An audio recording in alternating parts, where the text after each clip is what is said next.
Assalamualaikum warahmatullahi wabarakatuh. Selamat datang di kuliah online mata kuliah pengantar manajemen kualitas. Pada kesempatan kali ini yang kita bahas adalah biaya kualitas.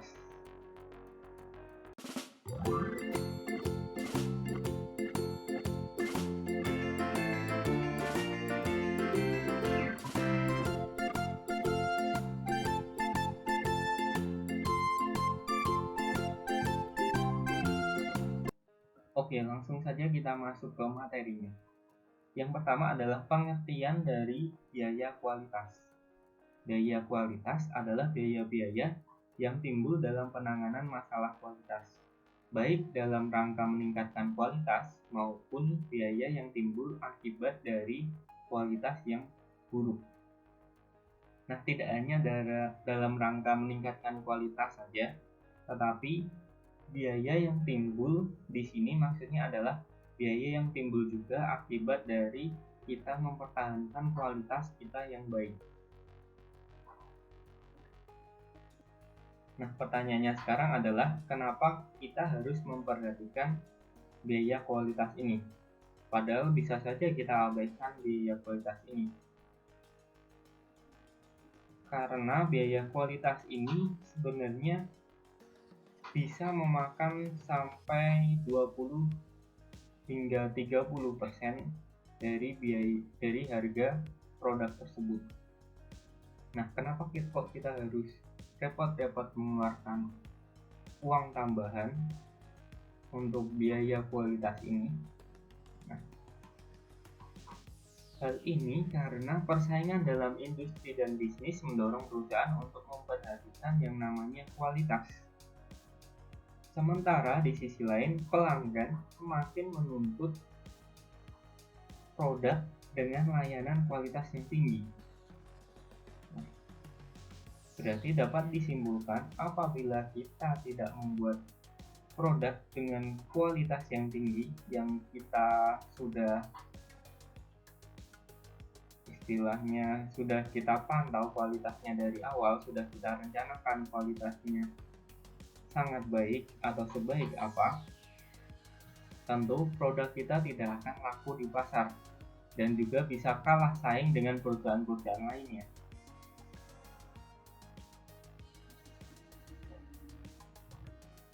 Nah, tidak hanya itu saja, jika kualitas produk atau layanan kita ikut meningkat, maka pelanggan akan tetap setia dalam menggunakan produk kita tersebut.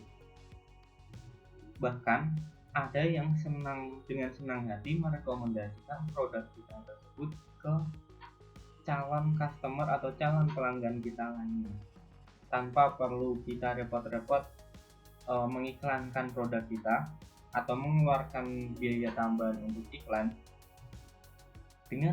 Dengan kita meningkatkan kualitas, kita dapat beriklan secara cuma-cuma. Nah, kemudian peningkatan kualitas juga akan mendorong penurunan biaya operasional karena tidak adanya rework and repair, karena kualitas produk kita sudah bagus, tidak perlu ada pengerjaan ulang atau perbaikan lagi karena kita sudah membuat atau memberikan biaya tambahan untuk biaya kualitas kita. Nah, setelah itu tentunya permintaan produk kita akan terus bertambah dan tentunya akan memberikan profit tambahan kepada perusahaan.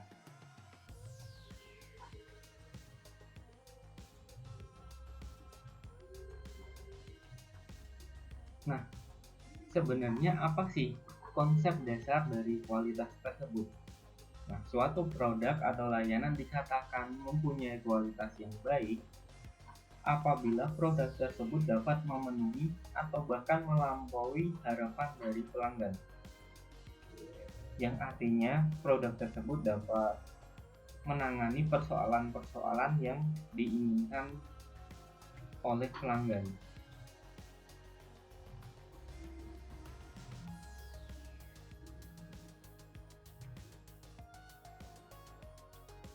Nah, berikut adalah 3 kategori utama dari biaya kualitas menurut Feigenbaum 1961.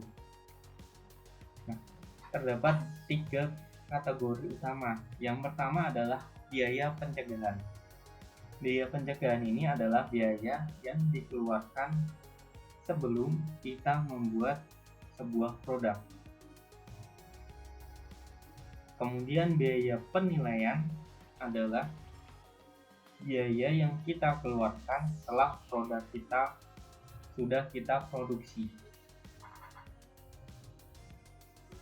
Kemudian biaya kegagalan adalah biaya yang timbul pada saat kita sudah selesai melakukan produksi dan ternyata produk tersebut dalam penilaian termasuk produk yang gagal atau ada sebuah kesalahan dalam produk tersebut. Nah, oke, langsung saja kita bahas satu persatu dari biaya-biaya tersebut. Yang pertama adalah biaya pencegahan, biaya yang timbul sebelum kita membuat sebuah produk tersebut. Artinya, kita harus merencanakan produk tersebut sedemikian rupa supaya mempunyai kualitas yang baik. Nah, apa saja biaya yang kita butuhkan? Yang pertama adalah biaya pelatihan atau training cost. Nah, biaya pelatihan ini timbul pada saat kita ingin membuat sebuah produk. Tentunya dalam membuat sebuah produk, kita perlu tahu cara pembuatannya terlebih dahulu. Nah, cara bagaimana kita membuat produk yang kualitasnya tinggi. Nah, dalam pembuatan itu tentu ada SDM atau sumber daya manusia yang membuatnya. Nah, dalam pembuatannya tersebut, SDM tersebut harus bisa membuat produk dengan kualitas yang tinggi. Oleh karena itu, kita perlu mengadakan pelatihan terhadap SDM tersebut. Nah, maka muncullah di sini biaya pelatihan.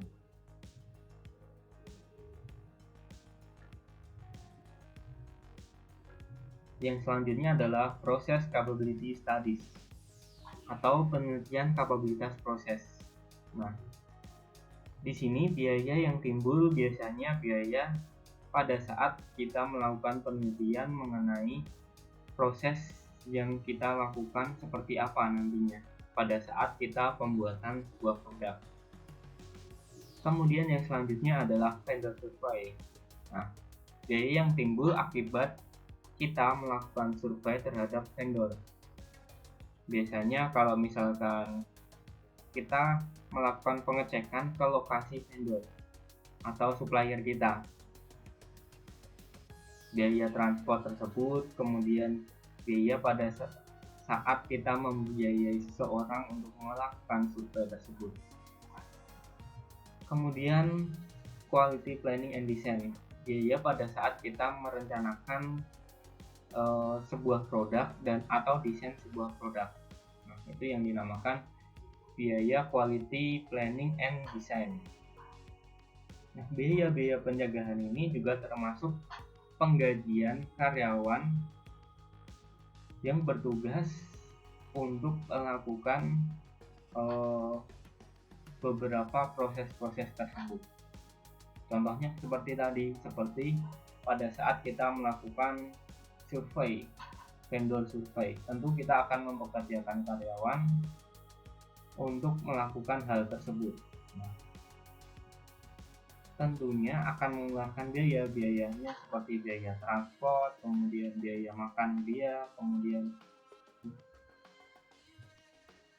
berapa hari dia di sana, mungkin ada biaya menginap juga. Nah, itu yang dinamakan vendor survei.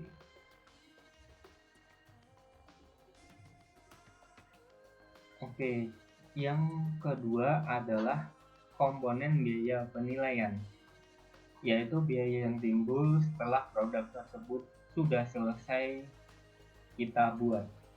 Nah, setelah selesai kita buat, kita lakukan yang namanya penilaian. Kenapa kok kita perlu melakukan penilaian? supaya produk ini sebelum kita pasarkan kita sudah yakin kalau kualitasnya itu sudah sesuai dengan standar kita. Oleh karena itu, kita harus mengeluarkan biaya yang namanya biaya penilaian. Nah, untuk rinciannya adalah yang pertama, biaya yang dikeluarkan terhadap segala jenis pengujian atau testing dan inspeksi. Pada saat produk sudah selesai dibuat, kita lakukan pengujian. Bisa pengujian ketahanan, bisa mengenai pengujian apapun terhadap kualitas produk tersebut. Biasanya yang sering itu adalah pengujian mengenai ketahanan. Kemudian yang selanjutnya adalah pembelian peralatan pengujian dan inspeksi. Nah, apabila dalam pengujian kita memerlukan alat atau bahan, nah tentunya kita harus mengeluarkan biaya tambahan untuk pembelian peralatan atau bahan pengujian tersebut. Kemudian yang selanjutnya adalah peninjauan kualitas dan audit. Nah, kita biasanya mempekerjakan orang untuk melakukan peninjauan dan audit. Nah, biaya yang timbul dari kita memperkerjakan orang tersebut, nah itu adalah biaya peninjauan kualitas dan audit. Kemudian biaya laboratorium, apabila dalam pengecekannya kita tidak menggunakan perusahaan sendiri, kita harus meminta bantuan dari perusahaan lain atau mungkin divisi lain di perusahaan kita, itu akan timbul biaya laboratorium, biaya untuk pengecekan dari produk kita tersebut.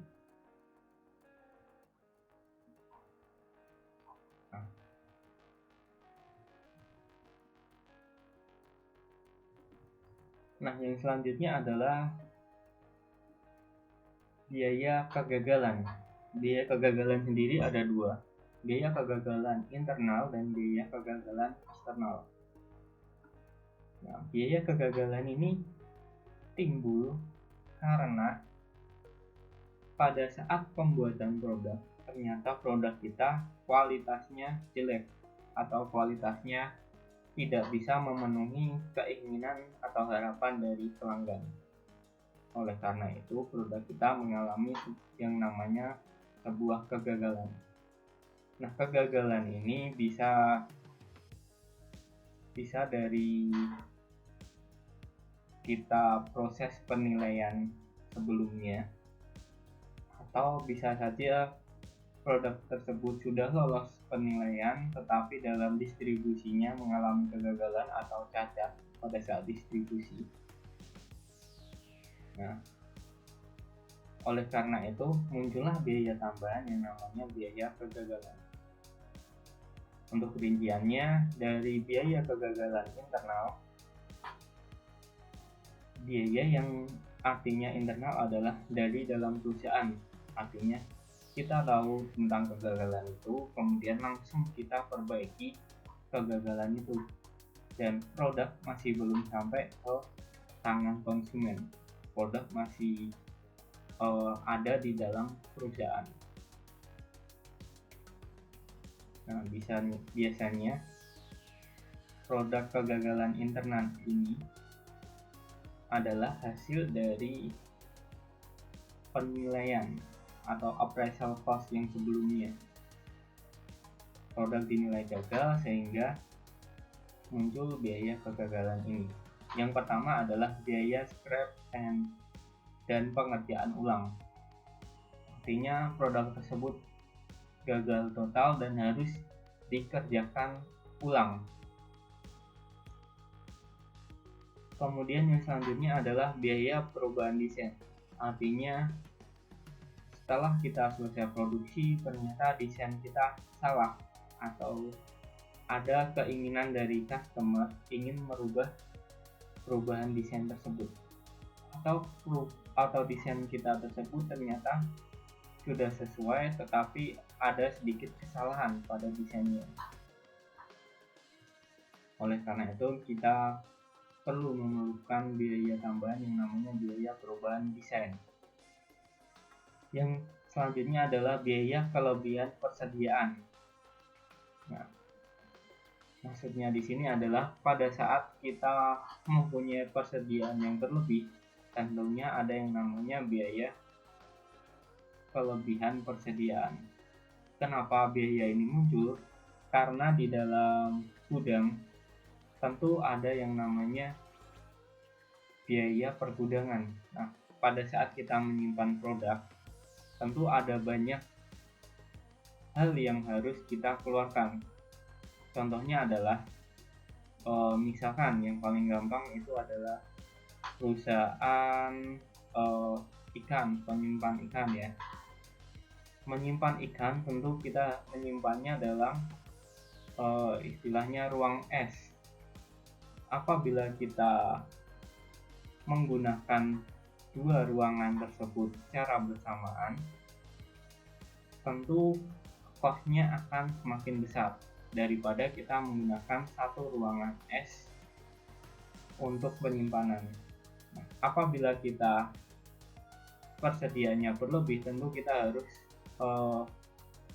mengeluarkan biaya tambahan untuk lemari es tersebut. Yang selanjutnya adalah biaya pembelian bahan. Nah, pembelian bahan di sini maksudnya adalah pada saat kita selesai melakukan pembuatan produk, ternyata produk tersebut gagal. Oleh karena itu kita harus mendesain atau membuat ulang produk kita tersebut. Nah, pada saat kita pembuatan ulang produk kita tersebut, akan muncul biaya pembelian bahan ulang tentunya. Nah, selanjutnya adalah biaya kegagalan eksternal. Artinya, produk tersebut sudah sampai di tangan pelanggan atau customer kita. Dan ternyata setelah sampai ke customer kita, customer tidak suka atau tidak sesuai dengan keinginannya dia. Oleh karena itu, produk kita dinyatakan gagal. Dan muncullah biaya kegagalan ini. Nah, untuk rinciannya ada beberapa. Yang pertama adalah biaya purna jual atau jaminan. Contohnya yang paling sering adalah lampu. Pada saat lampunya sudah tidak berfungsi atau tidak nyala, pada saat lampu sudah tidak berfungsi atau sudah tidak nyala, tentunya biasanya pelanggan akan balik ke tokonya untuk meminta ganti atau ganti garansi terhadap produk tersebut, karena produk tersebut garansinya masih lama, tidak sesuai dengan kualitasnya atau daya tahannya, dan daya tahan yang seharusnya adalah sesuai dengan lamanya garansi. Kemudian adalah yang selanjutnya adalah biaya pengembalian produk.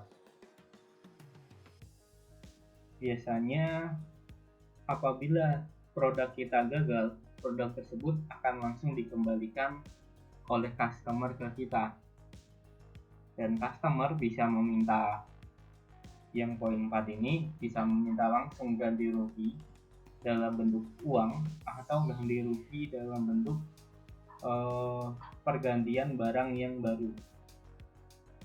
Yang poin 3, biaya penanganan keluhan pelanggan. Pada saat kita membuat produk, biasanya tidak semua orang bisa langsung menggunakan produk kita tersebut secara baik dan benar. Biasanya ada beberapa pelanggan yang kesusahan atau kesulitan untuk menggunakan produk tersebut. Apabila ada kesusahan tersebut, maka biasanya pelanggan akan langsung menghubungi pihak kita atau pihak perusahaan. Nah, pada saat tersebut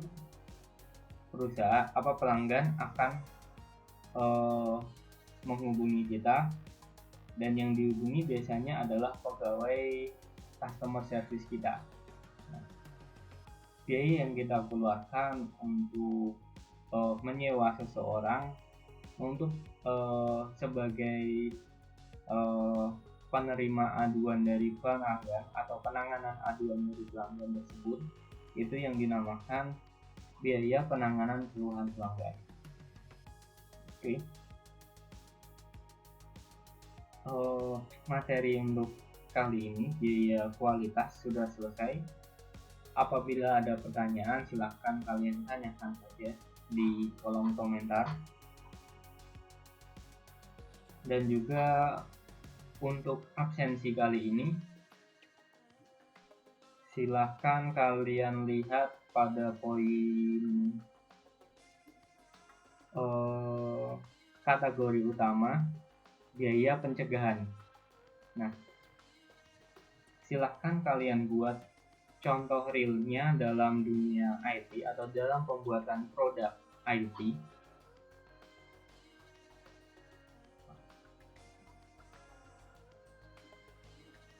Nah, kalian buat contoh realnya. Biaya pencegahan atau preventive cost yang timbul pada saat kalian melakukan pembuatan produk IT. Bisa itu website, bisa aplikasi, mobile app, bisa game. Nah, silahkan kalian tentukan atau kalian beri contoh biaya pencegahan tersebut. Nah, kemudian silahkan kalian jawab pertanyaan itu atau kalian sebutkan contoh tersebut di bagian komen. Di komen YouTube ini sebagai absensi kalian. Oke, sekian video dari saya. Terima kasih sudah menonton.